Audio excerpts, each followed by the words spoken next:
Okay. All right. Welcome, parents, to AP Psychology. My name is Billy Hook, and I am your child's AP Psychology teacher this year. I know things are very, very strange right now, and hopefully we will be back in the building sooner rather than later so that we can, you know, run the class the way that I would like for it to run. But I will say the kids so far have been absolutely fantastic. Just with doing everything, no complaining. I mean, they seem like they are actually learning and doing their work. So thank you all so much. I know that you all have a huge role in that. And so thank you.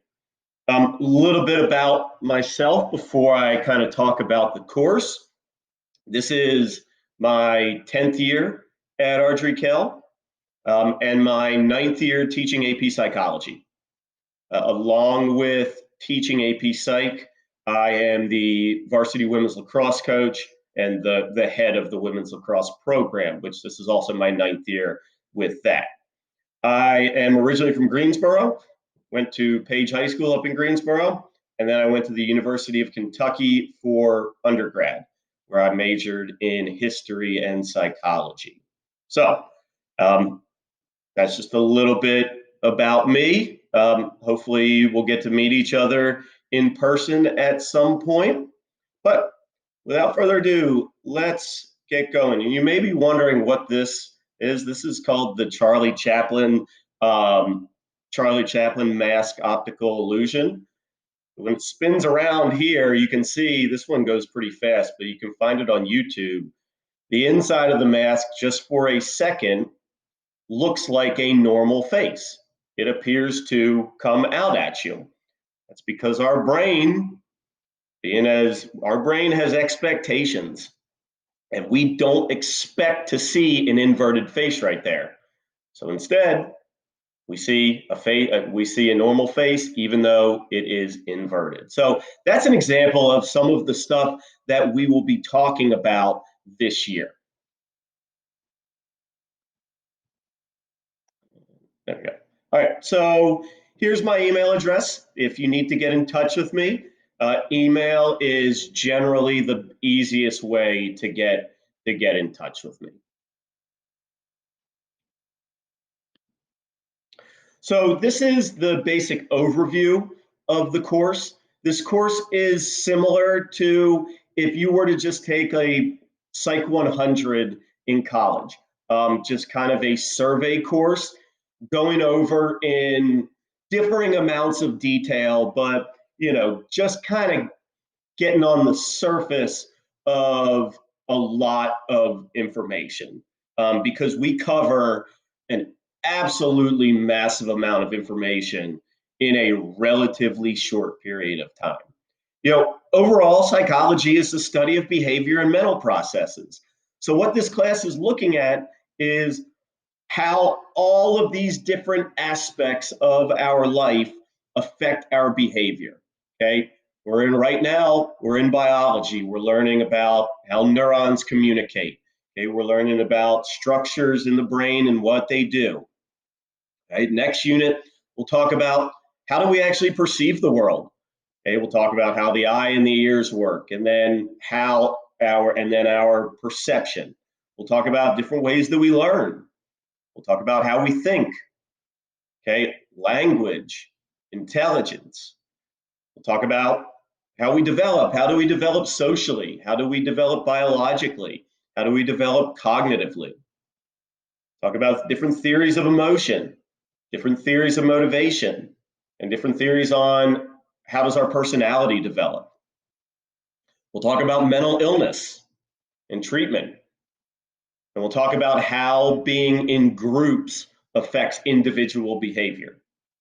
Um, I would say the great thing about this course that is unique to this course is that we are everything in this course applies directly to them, applies directly to the students, because it's a course about human behavior.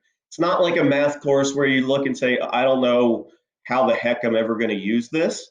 All this stuff applies directly to human behavior.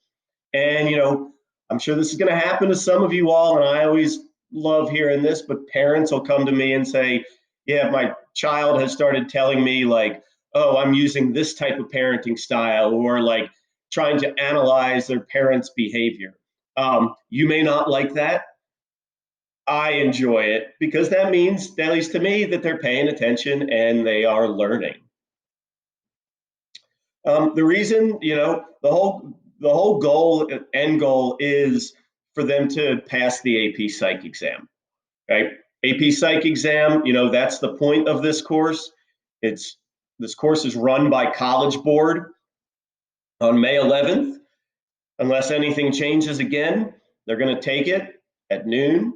It's going to historically, it's been 100 multiple choice questions in 70 minutes and 2 FRQs in 50 minutes. That may change this year. It did last year where it was just FRQs.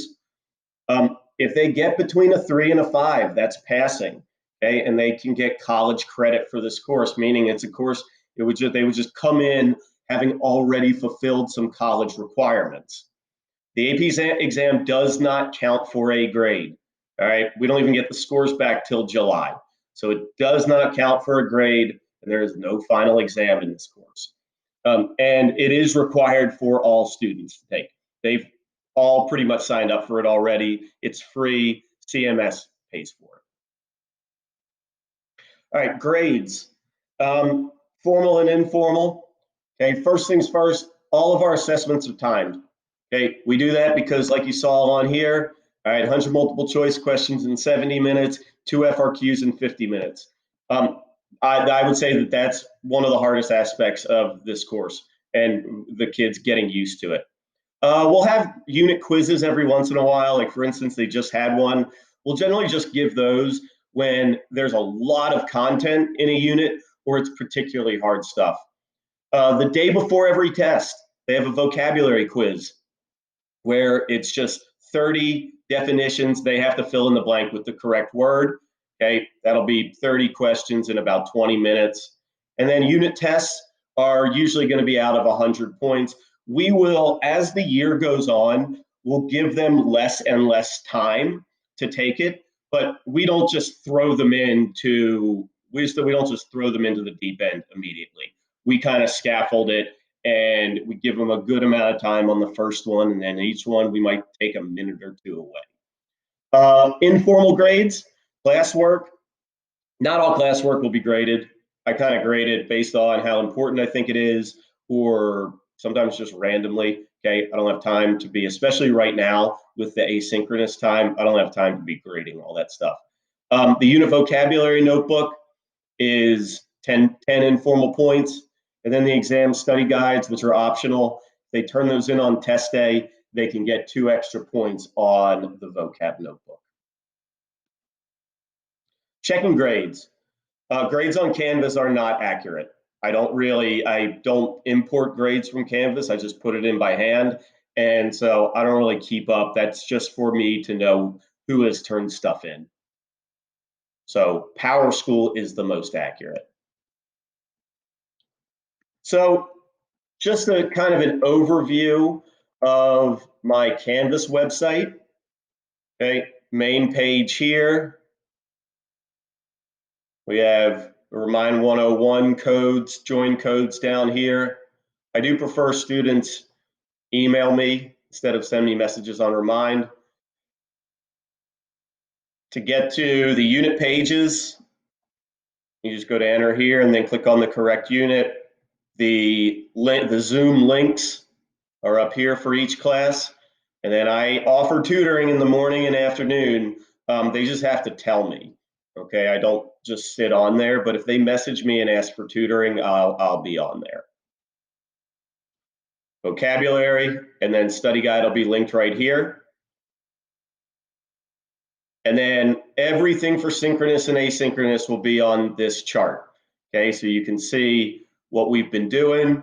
Okay, I'll post the PowerPoints here for them to make a copy of it. I record one of my 6 lectures to post in case they missed it.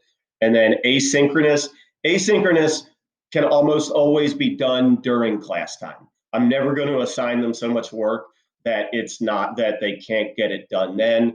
If they don't get it done during class time, then it is homework, but they will generally have time to get it done during class time. Okay, fine. Oh, sorry.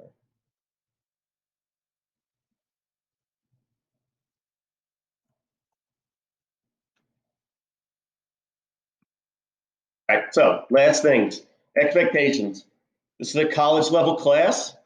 Um, I want to treat students as much like college students as possible. What that means is maybe give them a little bit more freedom. But one of the things that I do expect is that students be self-sufficient.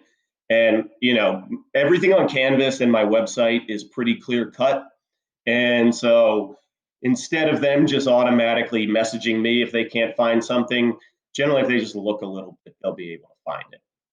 Okay, so be self sufficient, come to class engaged and ready to learn. This stuff is interesting. Like, I mean, not all of it, but most of it is extremely interesting. I love teaching this class. Okay, and I'm going to come in ready to go every day. So I want them to as well. It makes the class more fun when students are engaged and asking questions and answering questions. And then lastly, come to me for help. Okay, that's what I'm here for. Okay, you just got to come and ask. I have 200 students. You just have to come and ask for help, and I will give it to you, like whenever you need it.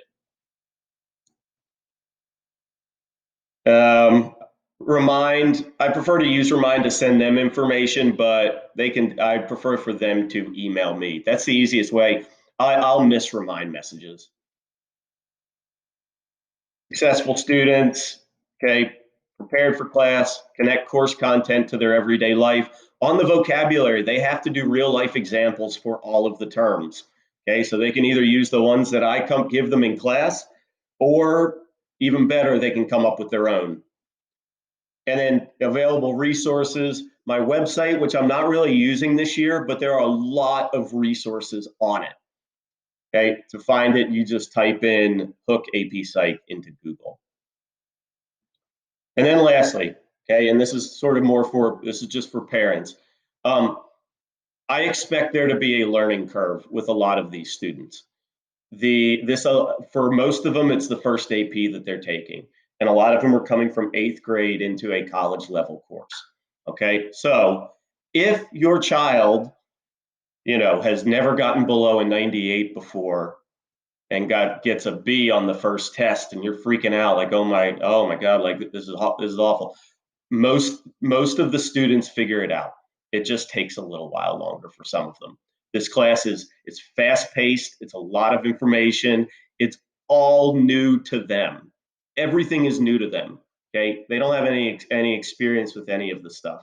So expect there is a learning curve for a lot of them. I don't start to worry about them until really probably midway through second quarter if they're not getting it, because the tests are longer, they're timed, the questions are longer, there are 5 answer choices instead of 4. Okay, so if they didn't do as well on the first test or quiz as they normally do, the vast majority of them figure it out. I promise, and that's why I'm here to help them. Okay, so if they have questions, content questions, whatever, they shouldn't be shy about coming and asking me for help. All right. Well, that is it for my presentation. If you have any questions, please feel free to email me, and hopefully we will get to meet in person at some point. So have a good day.